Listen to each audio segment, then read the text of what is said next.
Hello and welcome to today's video. Today's video is a collaboration with TrenoNights, and we're going to make characters from Bendy in the ink machine. So she's going to make Bendy out of Polymer Clay, and I'm going to make Ink Bendy out of Polymer Clay and black Worbla. Alright, let's get started.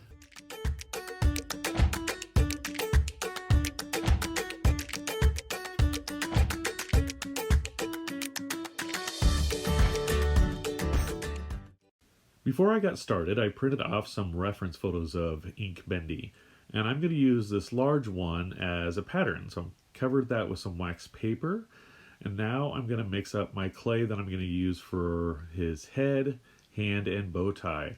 So I'm mixing some Primo Yellow with some Sculpey White, and just getting those mixed up. So I have this light shade of yellow that matches how he looks in the game. So the first thing I'm going to do is shape out the head. I wanted to make sure I had enough clay for the head. So I'm going to shape out that crescent moon shape, adjust the edges, get it as close to that reference photo as possible. So you want to make sure you get those nice points there. Kind of gives him that demon look, the way his head is shaped with those almost horns. And once I am happy with that, I can go ahead and start sculpting his bow tie. So for his bow tie, I started with the center, and then I rolled out a piece of clay. That'll be the two pieces that go off. So I cut those in half, match those up to the reference photo. Now the only thing is the reference photo is flat, and obviously the bow tie needs to wrap around his chest more. So the first thing I'm going to do is get some of the details on there, get these pieces smoothed in so they're all one piece. Then I'm going to take a piece of foil that's rounded and put that bow tie over it. Now that I've got that on there, I'm going to go ahead and add just a few more details. When I'm going to take my needle tool and I'm drawing little lines in it. So I'm going to give this a black wash, and when I do that, that'll make those lines pop and give him that look that he has in the game, where it kind of looks like, line art. Now I need to make his hand, so I'm just rolling out a little bit of the yellow clay, matching up with my picture to get the basic size and shape. So then I rolled out some clay and added the thumb. Getting that smoothed in there, use my ball tool, my rubber tip tool to smooth all that in there so it looks like it's one piece.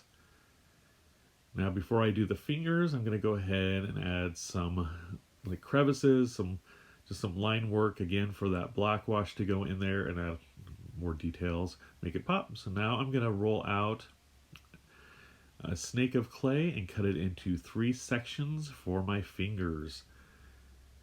So once I have those done, I'm going to start attaching those to my hand. So I did cut off a little bit more of that second one. I want those fingers to be different lengths. Get them in place. And now take my ball tool and smooth them in so they attach to that palm of the hand. So I'm just going to go back in, just keep smoothing them out, getting them just right. And looking at my reference photo, I did notice his hand curves out a little bit more at the edge. So I did add a little more clay to bulk that up and give it that more rounded look. And then I'll just keep adjusting, adding some line detail, and smooth it out with the ball tool. Now that that's done, I went ahead and used a small ball tool to make the teeth. So I just carved those into the mouth. It's pretty self-explanatory. I just go through and I'm smoothing them out the best I can. Use my X-Acto knife to trim off any excess clay that's kind of came up when I was doing that. So now I'm just going to touch it up. Make sure it looks okay. Go through, smooth out each little line. And he's going to have a rougher look than the reference photo, but I think that's okay. It gives him that more creepy look. Now I'm going to go ahead and bake everything according to package instructions. Once my pieces have cooled down, I can go ahead and add a black wash. So I have some watered down acrylic paint, and I'm just adding a little bit more water, and I'm just brushing it on, letting it seep into those crevices, and then wiping off the excess with my paper towel. Now I did... it kind of stains the yellow paint a little bit, and I wanted it to have more contrast. So I'm just taking some rubbing alcohol and a Q-tip and smoothing that out. Now I'm going to go ahead and do the same thing with his hand. Get that all covered, wipe it off. Almost made a mess there, but I saved it. Get that all in there. Now, once that is done, I can go ahead and do the mouth. And with his mouth done, I'm just going to use my X-Acto knife and some rubbing alcohol to clean up the teeth area, give them that nice shine. So I'm going to go ahead and let these dry overnight. They don't really need to dry that long, but it's just easier to do that and move on. So the next thing I need to do is make a foil armature to put the Worbla over. So I started off with that piece that I had underneath the bow tie, just bulking it up, getting it the shape I want. Once I'm happy with how the body looks, I'm going to roll out and do the arms, and I'll do the same thing with the legs. Now the legs I didn't attach, but I figured I can bond those in with the Worbla. So now I just cut off a piece of Worbla. I'm going to trim it down so it's about the same size as the front of the body, heat that up, and you can see it just wraps around that body. So that shape, whatever shape you have that foil, that Worbla is going to curve around. Once it's cool, it'll be nice and hard, and it'll work out perfect. So I went ahead and covered the rest of it, and the last thing I need to do is attach his left leg. Once that's cooled, I can move on and do the head. So I'm going to go ahead and cut out a piece of Worbla approximately the same size as the head, and I'm going to heat that up and attach that to the back. So just once it's heated up, I'll put it on the back, it'll wrap around, and then I can start adding some smaller pieces to go over the front. I don't want to do the same thing because I don't want to cover up that beautiful smile of his, but I do want to have a lot of the front covered. So I'm just adding little pieces, heating them up, and you can see here I've got them covered, and I added some drippy bits to give that look of the black ink that's dripping off of him. So now I'm just going through, adjusting it, getting everything how I want him to be. And once I get a few more little drippy bits, I can move back to the body.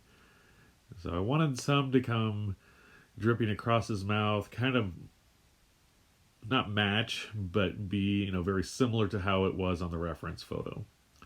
So now I want to add the bow tie. So I'm just going to heat up his chest area and press that bow tie into place. Make sure everything looks good. Now once the bow tie's in place, I'm going to go ahead and heat it up a little bit, bond it. I'm going to do the same thing with the hand. I did do a testing, make sure that fit. The issue I ran into with adding the hand is it added a lot more weight. So you'll notice here his left foot area, it's kind of, this big weird blob foot. I did do a little bit bigger, and I spread it out to give him a little more stability. I didn't want to mess with his right foot because that's more human-like. So I thought, that left foot of his isn't going to be consistently the same. So I thought I could add some more to that.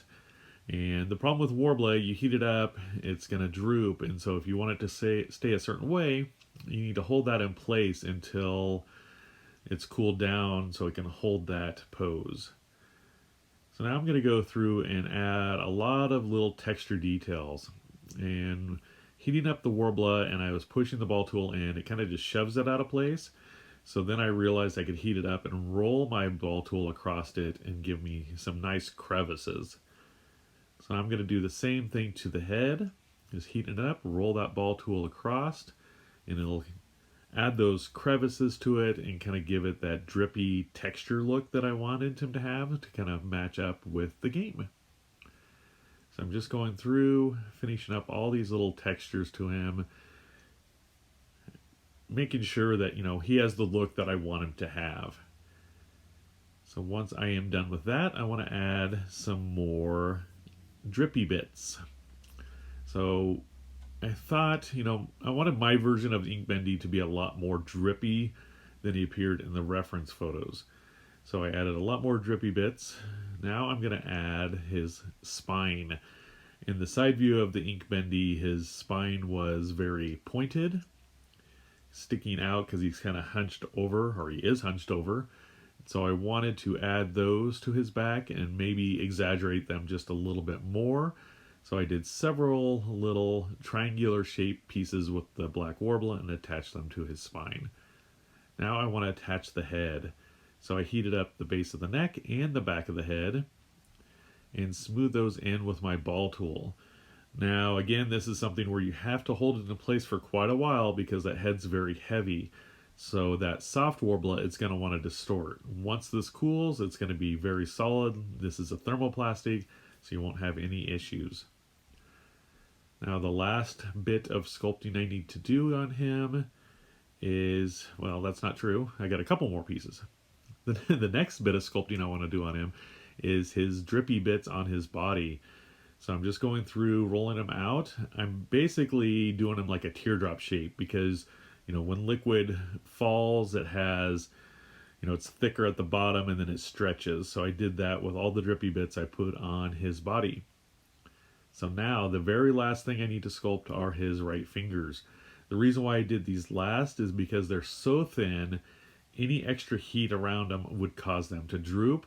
So I always go with the thickest pieces on a Worbla sculpture to the thinnest and do those last.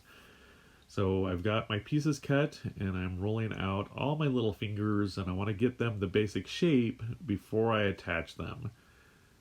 So once I get all of these done, so I'm going to do, he's going to have a normal hand, but I want to kind of make him pointy. So he's going to have 4 fingers and a thumb. So once I get all those done, I heated up the palm of his right hand and attach those.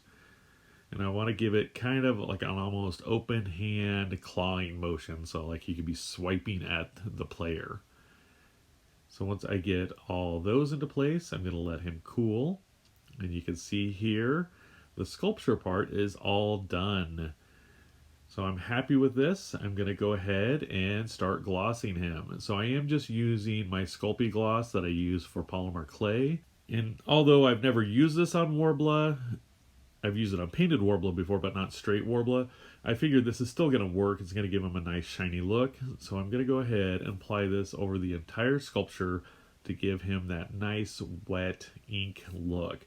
And I did go ahead and go over the Polymer Clay section as well, because I just wanted the whole piece to be nice and shiny. Now I'm going to go ahead and let this dry overnight, and I did add a second coat, so I wanted to mention that, but I didn't see the point of showing it. And here is the finished Ink Bendy made out of black Worbla and Polymer Clay. Spin this guy around, give you a good 360-degree look at him. I know sometimes it's hard to see everything during the creation process. You can get a nice good look at that bumpy spine of his, all his drips, his shininess. Bring him in, you can see all the textures, and there's even more drips on him that aren't quite as obvious. You can see like there's a little one back there. I've got more dripping off his leg and his back area, just to give him a lot of texture and a lot of depth. All right, well, I hope you enjoyed today's video on Ink Bendy. And remember, this is a collaboration with TrenoNights, so be sure to check out her video, and she makes regular bendy. I will have a link to her video down in the description box below. And if you have ideas for future videos, whether they be for me or as a collaboration for her and I, please leave it down in the comments below. And also make sure, if you haven't already done so, please subscribe to my channel and to TrenoNights channel. And turn on that, click that little notification bell so you know when we release new content. All right, guys, I hope everybody is staying safe and healthy. And remember, never stop creating. Bye.